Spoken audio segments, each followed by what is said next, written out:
Okay, so first you're going to need some baking soda, some water, a cloth to clean, and a glove if you so choose to use a glove.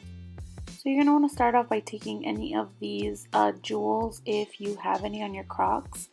Then grab your water and mix it in with your baking soda. I use my finger. If you have something else, then use something else.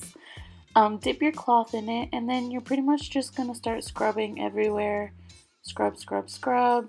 See how dirty it is? So I just dip it back into my water and then I continue cleaning. Repeat this process until you're happy with how your crocs are looking. And then the last step is you see how dirty the bottom is? I just took mine to my shower and wiped it off, and there you go. This is the final result. The bottom is as clean as I can get it. But yeah,